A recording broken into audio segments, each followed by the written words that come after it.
Bonjour et bienvenue sur cette nouvelle émission. Aujourd'hui, nous allons parler de WRC. Nous allons faire un premier bilan de la saison en cours, car nous sommes à la moitié de ce championnat 2023. Effectivement, il ne reste plus que 6 rallyes sur 13 à faire, et cela débutera dès le rallye d'Estonie qui se déroulera du 20 au 24 juillet prochain. Alors, nous allons faire un bilan des classements pilotes, des classements de marque, nous allons parler du WRC2 aussi, parler de l'aspect sportif, mais pas que. Alors, vous êtes prêts? C'est parti pour cette émission spéciale WRC.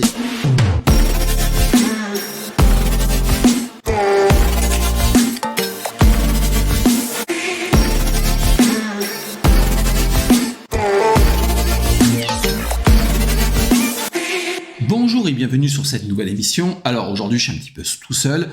Guillaume a des obligations, donc on va parler un petit peu de WRC. Alors c'est la période creuse, début de vacances d'été.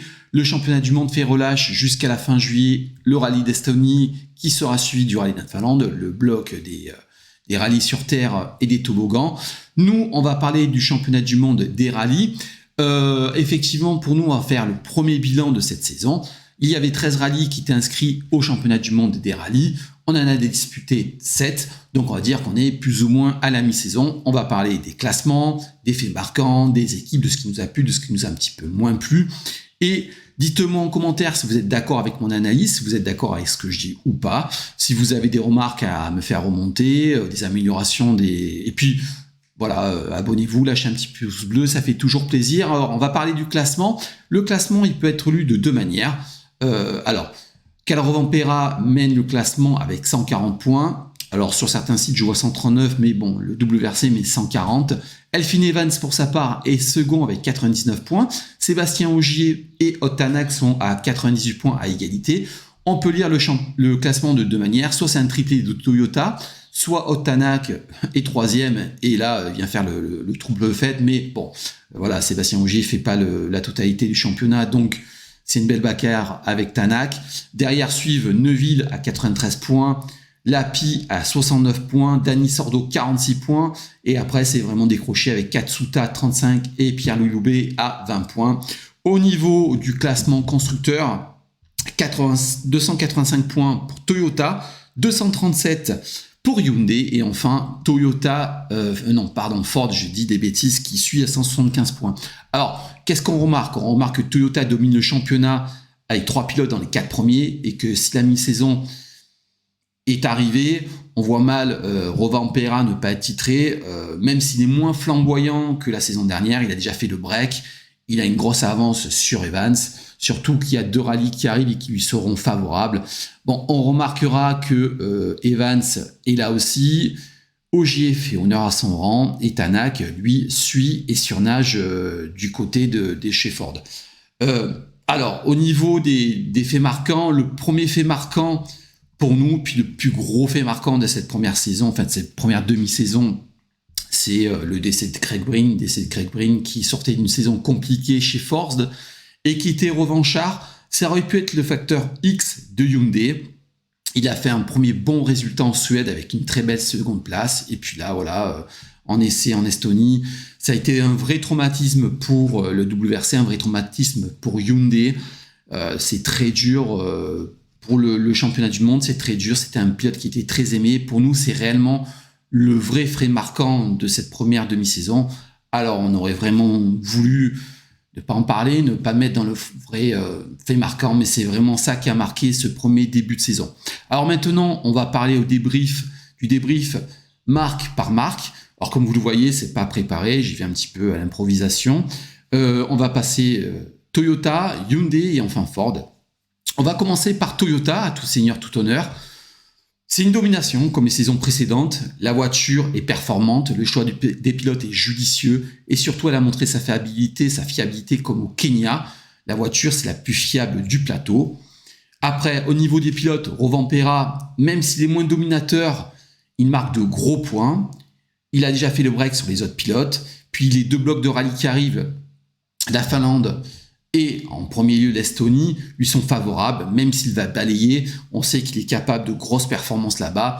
Et en fait, sur cette deuxième moitié de saison, je vois mal Kalle Rovanperä s'écrouler et perdre le championnat, tellement le break est fait. Alors effectivement, il est moins flamboyant, c'est moins une belle saison, mais Il marque de gros points, il est toujours là, et sans ce qu'on lui demande, lui, il est là pour jouer le titre, et il joue sa carte à fond. Après, Sébastien Ogier est toujours là, fidèle à son statut, fidèle à lui-même, il fait une première belle demi-saison, il est 3e au championnat, alors il aurait pu scorer plus de points, mais bon, c'est les aléas du rallye, avec une petite sortie, des problèmes de fiabilité ici ou là, même si la Toyota est très fiable, mais il est quand même 3e au championnat.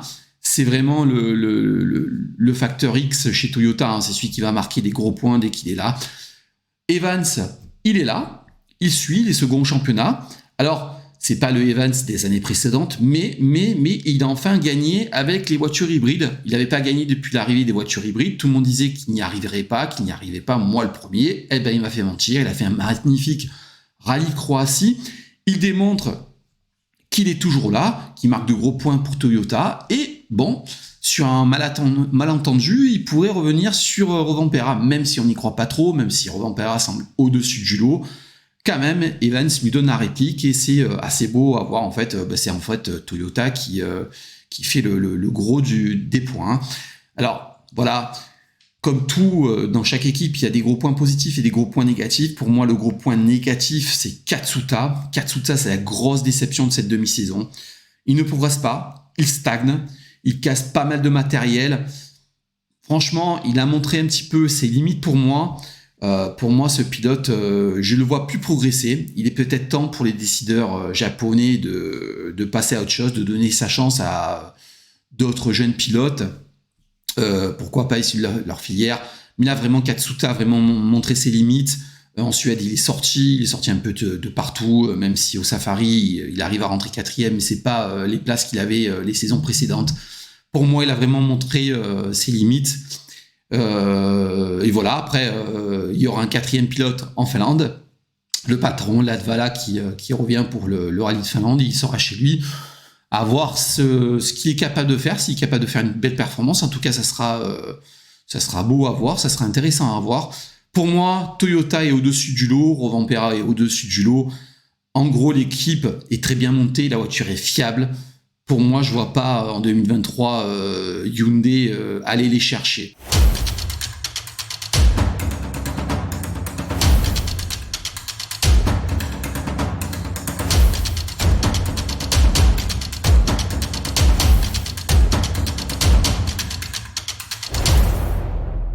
Alors Hyundai, c'est préoccupant. Le décès de Craig Breen a été un vrai traumatisme pour le WRC et pour l'équipe.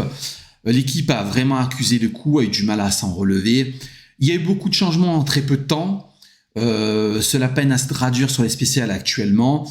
J'ai peur que si la seconde partie de saison soit identique, voire moins bonne que la première partie, les décideurs en tirent les conclusions. Et comme l'a dit Guillaume, c'est une organisation qui peut être adaptée pour le circuit assez rapidement. Les ingénieurs en place ont déjà une expérience du rallye. Alors on connaît le vieux serpent de mer du départ de Hyundai pour aller sur les circuits. Je pense qu'un de ces quatre, ça va arriver. On entend des rumeurs de transfert d'un Rovanperä, mais je n'y crois pas une seule seconde. Surtout quand on voit l'histoire, au Tanak, on voit ce que ça a donné. Rovanperä, la meilleure voiture du plateau. Hyundai a à peine à combler l'écart qu'il a avec Toyota. Moi, c'est une équipe qui me fait un petit peu peur. C'est préoccupant. Elle est dans le dur, elle a du mal à progresser, il y a beaucoup de problèmes de fiabilité, de problèmes à tous les niveaux. Et moi, j'ai peur qu'un de ces 4 matins, 2023 ou 2024, peut-être, on nous annonce une mauvaise nouvelle. Mais bon, voilà, l'équipe a eu un gros coup dur, accusé le coup, c'est très compliqué pour eux. Alors, l'arrivée de deux maisons, on espère que ça va peut remettre les choses en place, mais tout de même, ils sont vraiment dans le dur, à l'image de Neuville. En fait, Neuville n'est pas si loin, sa victoire en Sardaigne le remet en selle, mais la sombre histoire du Kenya lui fait marquer 0 points, et surtout, ça jette un petit peu l'opprobre sur le pilote, ça fait une grosse histoire, ça jette un petit peu de discrédit. On a tous l'impression que chaque année, Thierry Neuville se bat pour le titre, mais qu'à chaque fois, patatras, c'est l'éternel second. Moi, j'ai plus l'impression cette année qu'il stagne un petit peu et que c'est un petit peu compliqué pour lui. En fait, j'ai l'impression que l'histoire de Hyundai et un peu l'histoire de Neuville. Quand Neuville va, Hyundai va. Quand Neuville va pas bien, Hyundai va pas bien. C'est vraiment compliqué pour le constructeur coréen. Et moi, j'ai peur que si en 2023, là, sur la seconde partie de saison en 2023, ou si en 2024, l'équipe n'arrive pas à trouver la performance pour combler le retard sur Toyota, parce que très clairement, Toyota est devant. Voilà, il y a des décisions qui soient prises assez rapidement. L'API, c'est vraiment la bonne surprise. Il a eu du mal à démarrer, il a eu du mal à se mettre en mouvement. Et puis après, il met 3 podiums, il score des gros points. Il est là, bien souvent plus rapide que Neuville. Il faisait un rallye du Kenya absolument formidable avant qu'une fois de plus, Hyundai le trahisse. Il monte en puissance. Moi, à l'image de Guillaume Lafay, je regrette un petit peu les décisions d'équipe, ces décisions d'équipe qui disent on favorise Neuville plus que l'API. Moi, j'aimerais plus un discours à la Toyota, un discours qui laisse les pilotes se battre, plutôt que prendre des décisions et favoriser l'un ou l'autre des pilotes. Mais l'API, c'est pour moi la belle surprise de ce début de saison, de cette première partie de saison. Il montre qu'il est encore là, qu'il a encore des belles capacités. L'API, c'est le point positif de Hyundai. Et après, Dani Sordo. Alors, Dani Sordo, il fait ce qu'il peut avec ce qu'il a dans cette troisième voiture. Il fait une très belle performance au Portugal, mais on le sent, ça commence à devenir long pour le pilote espagnol qui commence à accuser un petit peu le poids des années. Une saison complète, c'était pas possible pour lui. Heureusement que Sunninen prend sa relève en Estonie et en Finlande. Espérons que Sunninen soit performant, qu'il tire aussi un petit peu l'équipe vers le haut à l'image de l'API. Mais c'est vrai que Hyundai, c'est une première demi-saison très compliquée, des problèmes, le décès de Craig Breen, un manque de performance face à Toyota. On a l'impression vraiment que c'est compliqué pour Hyundai. J'ai du mal à croire que Hyundai arrive à combler son retard sur cette demi-saison.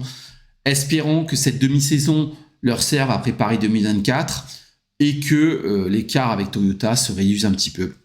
Voilà, Hyundai, c'est la deuxième puissance du WRC, très clairement. 1 pour moi, Toyota, 2 Hyundai et 3 Ford. On va parler de Ford, pour moi, qui est la troisième force du plateau. Et Ford, c'est un petit peu problématique pour eux aussi.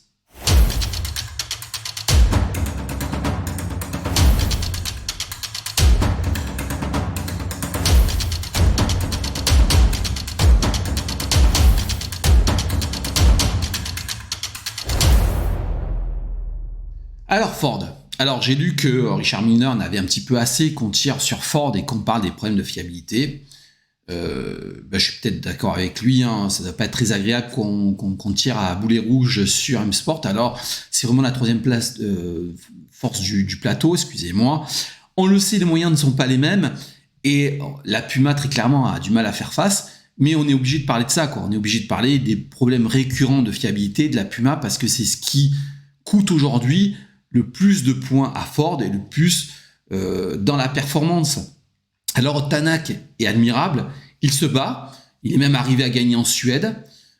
C'est dur, c'est problématique, mais il donne une chance, il fait honneur à son statut d'ancien champion du monde, il tire la marque vers le haut. Voilà, les moyens ne sont pas équivalents, mais tout de même, moi je suis un petit peu étonné. Un petit peu étonné parce que M-Sport, c'est pas des nouveau-nés, c'est pas des lapins de Garenne de 3 semaines. Ils sont en WRC depuis de nombreuses années. Ils savent faire des voitures, ils savent faire des rallyes 2, ils savent faire des rallyes 3, ils savent faire des WRC. La fiabilité, quand on voit la liste des pièces différentes qui cassent, moi je suis un petit peu étonné.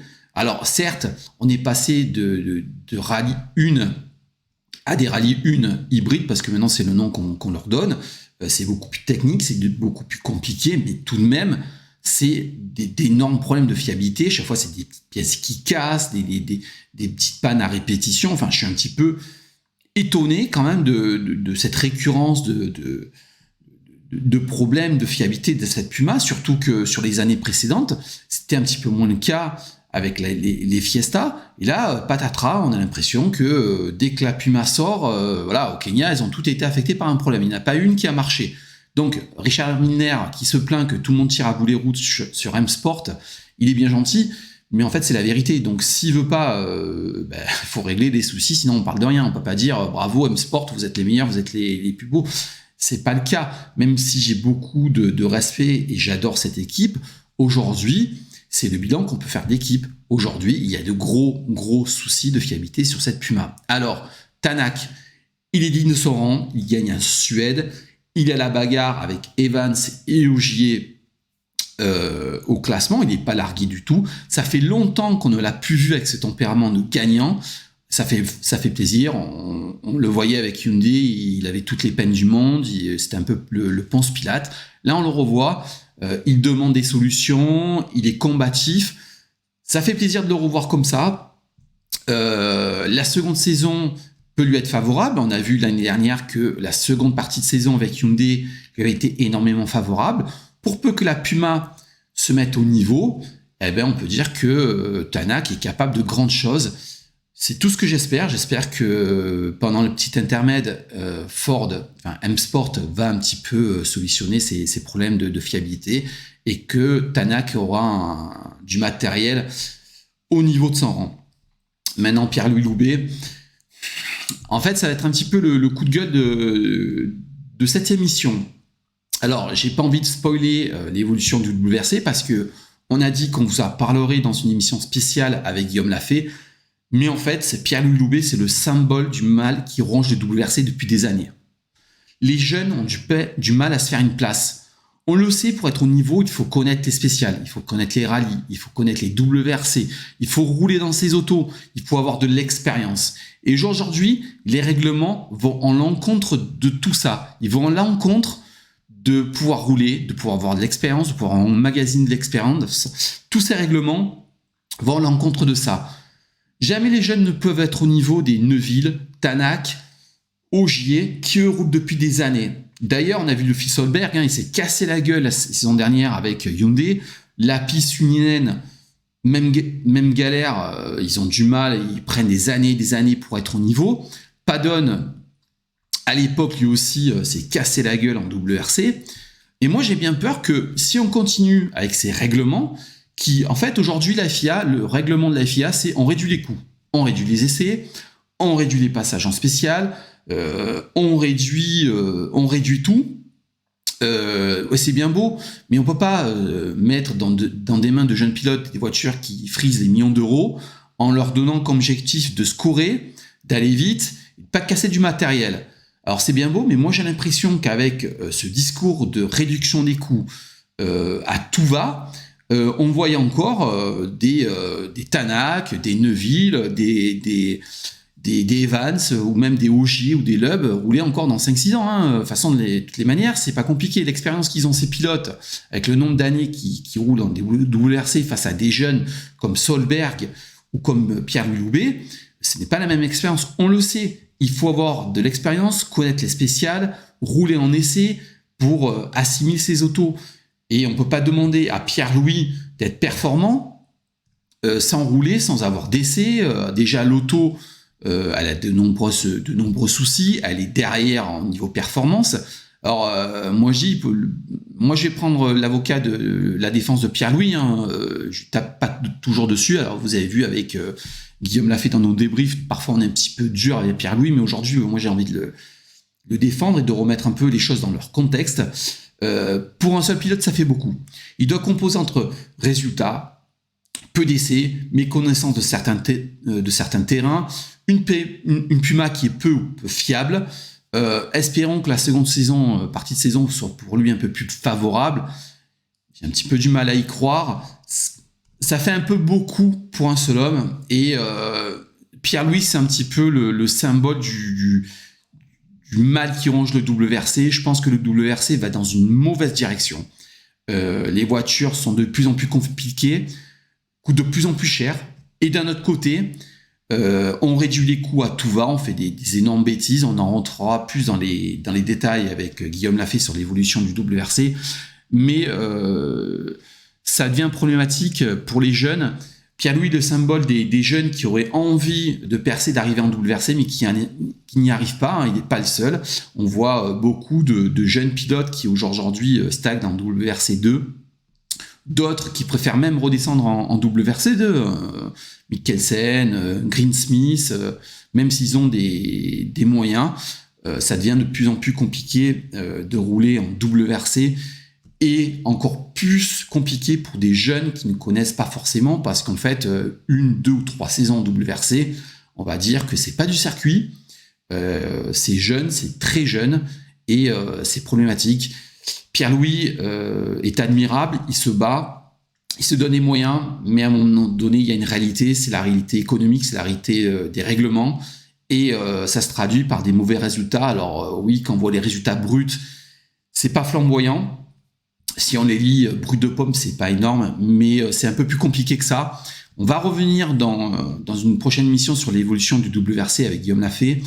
D'ailleurs, posez-nous des questions, dites-nous, donnez-nous des remarques si vous êtes d'accord ou pas d'accord avec nous. En tout cas, pour moi, M-Sport, pour en conclure, c'est la troisième force du plateau. Effectivement, les moyens ne sont pas les mêmes. Otanak surnage et tire l'équipe vers le haut. Mais voilà, il y a des problèmes récurrents avec cette équipe, des problèmes de fiabilité, c'est un petit peu dommage. Voilà, j'espère que la deuxième partie de saison sera un peu plus favorable à M-Sport. On va parler maintenant du WRC2. Alors, on va parler de classement du WRC2 et de la saison en cours.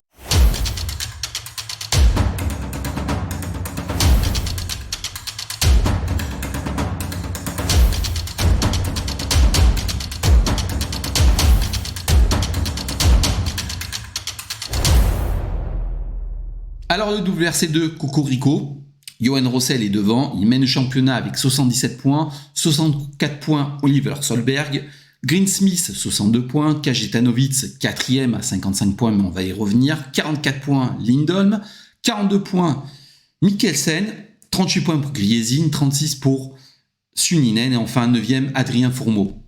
Donc on va noter la bonne tenue de Johan Rossel qui est en tête du championnat et qui surtout tient la dragée haute à la nouvelle Skoda et son Armada. Il est quand même devant Solberg, Greensmith, Lindholm, Mikkelsen, c'est pas rien.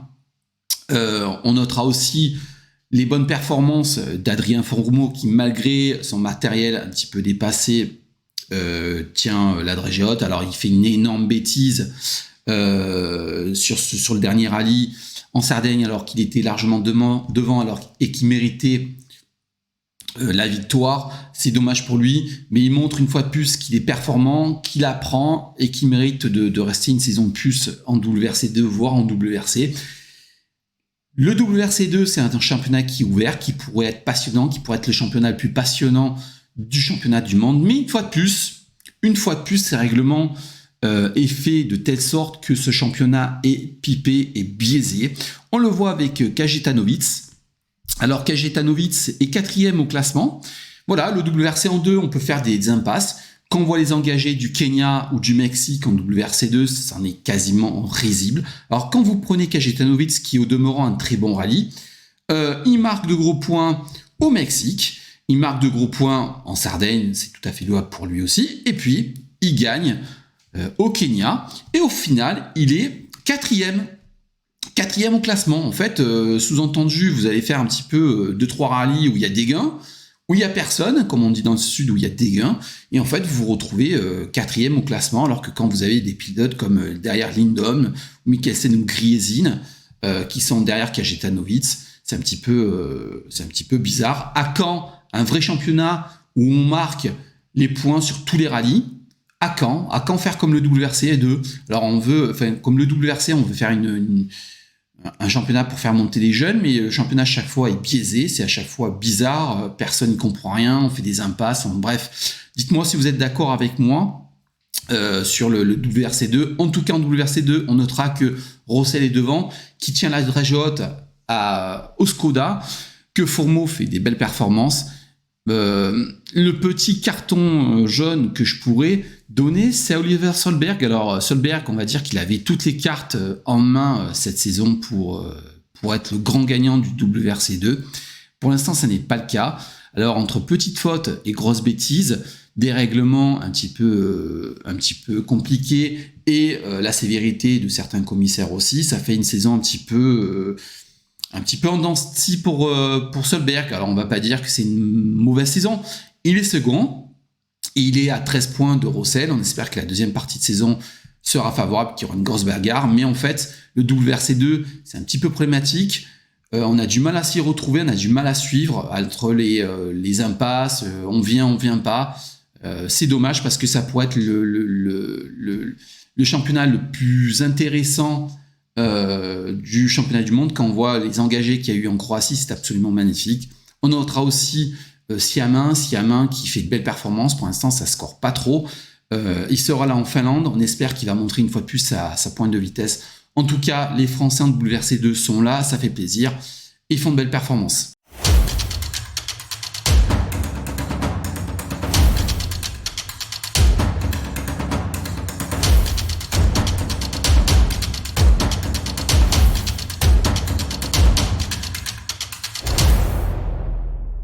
Voilà, on arrive au terme de cette émission. Dernière partie de l'émission. Avant toute chose, je vous remercie. Merci de nous suivre sur YouTube. Merci de nous suivre sur les différentes plateformes de podcasts que sont Apple Podcasts, Spotify, Deezer, Amazon Music, enfin on est disponible sur plein de plateformes. Merci pour vos commentaires sur les débriefs avec Guillaume. Avec Guillaume, on va parler dans une prochaine émission de l'évolution du WRC. Alors dites-moi en commentaire si vous êtes d'accord avec mon analyse sur la demi-saison qui vient de s'écouler. Posez-nous des questions, réagissez, dites-nous si vous avez des questions sur la prochaine émission, sur l'évolution du WRC. Maintenant, on va parler de l'aspect général de cette première demi de saison. Une première demi de saison, pour moi, ça a été un petit peu en dents de scie. Comme beaucoup de monde, je me suis ennuyé avec le Monte Carlo. Le Monte Carlo, c'était sec. Alors, vivement le retour en 2024 à Gap. On ne crie pas victoire, on attend de voir le parcours pour sauter de joie. Mais force est de constater que cette édition 2023 était sèche, on s'est ennuyé, la demi-montée du Turini était absolument affreuse. Voilà, comme beaucoup de monde, je me suis ennuyé. Alors ça a été un petit peu en dents-de-scie, on a eu des rallyes absolument magiques, d'autres un petit peu moins intenses. Moi, je me suis régalé en Suède. Le retour depuis 3 ans, la délocalisation depuis 3 ans du rallye de Suède a été une bonne chose. Il y a de la neige, des spéciales absolument magnifiques, on se régale. Le rallye de Mexique, alors moins engagé, un rallye toujours aussi beau avec de l'engouement. Le rallye de Croatie qui est pour moi en train de devenir le plus beau rallye asphalte du championnat du monde et peut-être l'un des plus beaux rallyes asphalte. Des épreuves spéciales de folie, du monde, des engagés en WRC2, c'était absolument dingue. Le rallye du Portugal, toujours fidèle à sa réputation, on s'est amusé. La Sardaigne aussi. Le Kenya, un petit peu à l'image du Mexique, la délocalisation c'était assez loin, 30 engagés, une trentaine d'engagés, alors on peut pas demander tout le monde y aller. Là, sur ces 2 rallyes, on va dire que le WRC2 a servi un petit peu à rien. C'était un petit peu problématique. Alors moi, j'ai conscience des problématiques économiques. Il faut délocaliser des rallyes, il faut aller en Amérique, il faut aller en Afrique, mais c'est un peu problématique. On a l'impression que ce championnat du monde est un petit peu en dents de scie. Alors c'est différent de la F1. La F1, voilà, il y a 20 voitures, les 20 voitures doivent être engagées. Là, il y a différentes catégories. Et certains peuvent faire l'impasse, donc ça donne des plateaux comme on le voit au Mexique ou au Safari, avec des plateaux un peu maigres et parfois un petit peu une intensité au niveau des rallyes un petit peu moindre. Pour l'instant, cette demi-saison est favorable à Toyota, Hyundai second, un petit peu derrière, la deuxième force du plateau, c'est Ford. Voilà, c'est pour moi une première demi-saison en dents de scie de ce championnat du monde de rallye. Alors, le championnat du monde des rallyes va revenir avec l'Estonie fin juillet. Un bloc de 2 rallyes sur les toboggans de terre que sont l'Estonie et la Finlande. Après, on ira sur le rallye très cassant de la Grèce. Là aussi, ça va être très intéressant. Le Chili. Le nouveau rallye d'Europe centrale qui va traverser 2 ou 3 rallyes. Je ne sais plus, il me semble que c'est 3 rallyes. Ça va être un rallye à découvrir absolument magnifique. Et enfin, le Japon en toute fin de saison, un rallye là aussi asphalte. C'est vrai que moi je suis un petit peu attaché, je suis français, je suis comme tout le monde, je suis attaché à l'asphalte. C'est un petit peu en disparition, donc voilà, on voit disparaître certains rallyes asphalte. Il en faut. En tout cas, j'espère que cette seconde partie de saison va être très intéressante et qu'il y aura de la bagarre en WRC et en WRC2. J'espère que vraiment Hyundai va arriver à réduire un petit peu la marge face à la Toyota. et que Ford va résoudre aussi ses problèmes de fiabilité pour nous donner un championnat WRC intéressant sur cette deuxième partie de saison. Voilà, on en arrive au terme de cette émission, de ce bilan de cette première partie de saison. 7 rallyes ont été disputés, il n'en reste plus que 6. Merci de m'avoir suivi. De temps en temps, on fera des petites émissions comme ça. On va se retrouver très très vite avec Guillaume sur l'évolution du WRC parce qu'il me l'a promis. Très très vite, on va se retrouver pour le débrief du rallye d'Estonie et du rallye de Finlande. Voilà, je vous souhaite une belle première partie d'été. Profitez bien. Moi, tout va bien. Je suis au sud. Il y a Sénégal qui chante. Je vous laisse. Ciao, ciao. Je vais aller me baigner. Et à très bientôt. Bye, bye.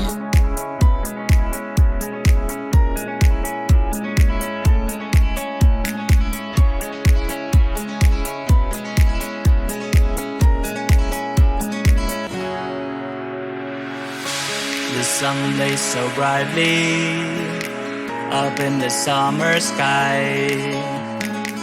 I shouted at the mountains, watch me shine and fly.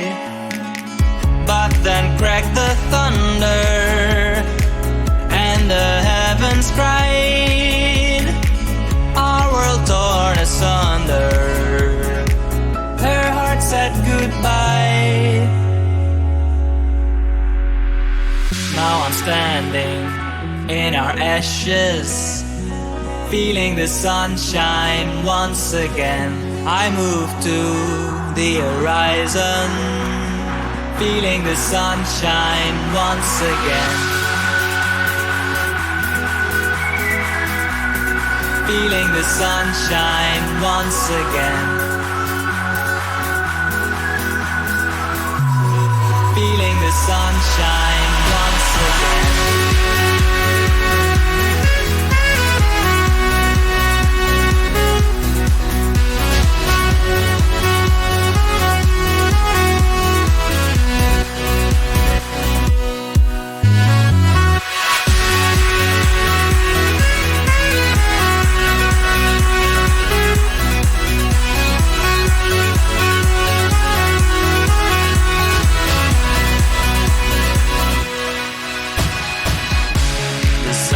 So brightly up in the summer sky, I shouted at the mountains, watch me shine and fly. But then cracked the thunder and the heavens cried. Our world torn asunder, her heart said goodbye. Now I'm standing in our ashes, feeling the sunshine once again. I move to the horizon, feeling the sunshine once again. Feeling the sunshine once again. Feeling the sunshine